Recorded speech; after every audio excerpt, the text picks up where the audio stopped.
नमस्कार। जय प्रभु अच्युतानंद। महापुरुष अच्युतानंद का जन्म उत्सव, अष्टप्रहर नाम यज्ञ, पंचशखा जुग, दिव्य द्रष्टा महापुरुष अच्युतानंद पवित्र स्वर्णक्षेत्र दिवस अवसर में महापुरुष पवित्र पीठ कटक जिला नेमाल पद्मवन पीठ ठारे जन्मोत्सव और अष्टप्रहरी नाम यज्ञ महासमारोह रे आध्यात्मिक परिवेश अनुष्ठित होईछि। एही पवित्र दिवस अवसर में महापुरुष गादी निकटरू जाई साधारण भक्तटीए महापुरुष को अत्यंत पाखरु दर्शन करिवार सुजोग मिली थाए। महापुरुष को निकटरू दर्शन करिवा पई हजार हजार भक्तों भिड़ देखा मिलता। पीठरे अनुष्ठित अष्टप्रहर व्यापी नाम यज्ञ राज्यर हजार हजार श्रद्धालु जोगदे विभु कृपा लाभ करथिले। महापुरुषंक एही पवित्र दिवस रे राज्य रे विभिन्न कोण अनुकोणरू बहु भक्तों भिड़ देखा मिलता। प्रशासन और पुलिस पक्षरु श्रृंखलार रक्षा पाई व्यापक बंदोबस्त ग्रहण करा जायथिला। सालेपुर अक्षय कुमार दास का रिपोर्ट, खबर लाइव।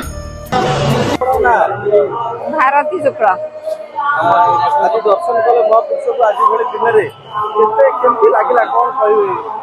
बहुत भल लगिला। केमती परिवेश देखते कोन कहबे? सुंदर परिवेश रे आत्मा पूरा शांति हो जाउची। देखि हम बहुत दूर रे आसीछु, वर्ष के थरे भी आसीछु।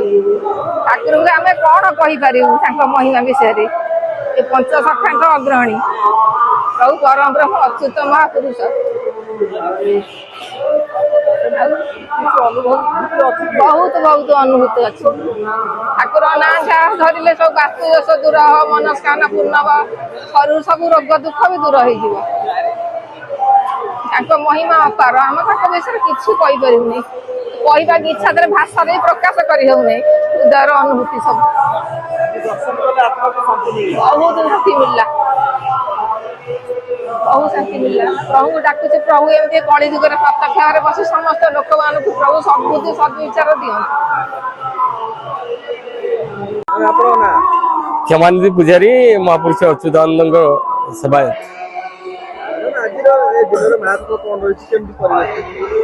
आज हूँ पवित्र दिवस, महापुरुष अच्युतानंद स्वर्णक्षेत्र दिवस। ए दिवस रे राज्यर विभिन्न प्रांतर श्रद्धालु भक्त मान, अच्युत प्रेमी भक्त मान भी आसी महाप्रभु को दर्शन कर सानिध्य लाभ करती। कथार अच्छे जो जगन्नाथ मूर्ति न्यायाचल स्थित से ही जगन्नाथ मूर्ति पद्मवन विदित। आज दिन हूँ पवित्र दिन, महाप्रभुंर जन्मोत्सव स्वर्णक्षेत्र दिवस आम पालन करूँ। तेणु यही अवसर में नाम मंडप रे प्रभुंर नाम यज्ञ चली, नाम कीर्तन चली। महाप्रभुंर निर्धारित समय सेवा पूजा आज संपूर्ण हवा पर श्रद्धालु भक्त मैंने आसी महाप्रभु दर्शन कर संध्यारे महाप्रभुंर मानसिक आलती रही। तो ये आलती दर्शन करने लक्षाधिक भक्त विभिन्न प्रांतर आसवे महाप्रभुंर आलती दर्शन करने। महापुरुषंर पीठ हूँ पवित्र पीठ। महाप्रभु निजर सिद्धि बल लक्षाधिक भविष्य मालिका लिखिं, ग्रंथ लिखिं। साहित्य प्रति महाप्रभु अच्युतानंद दान अतुलनीय। तेणु आज दिवस रे समस्ते एकाकार हो जाती।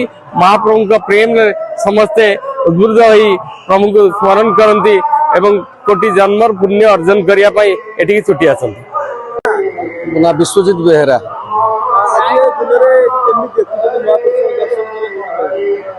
मत तो लगुच सत्य मु पूरी श्रीक्षेत्र में बुलूची, जो मालिकार अच्छी द्वितीय श्रीक्षेत्र हम मत लगुच से मो बाम पटे जो मंदिर तैयारी होची, मु तो आसला बेले कथा होती श्रीक्षेत्र द्वितीय रूप ए मंदिर।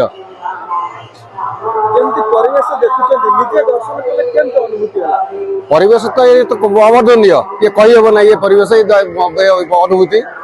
तथापि मत लगुच जगन्नाथमय जगह ये पूरी श्रीक्षेत्र द्वितीय रूप लगुच मत जमी।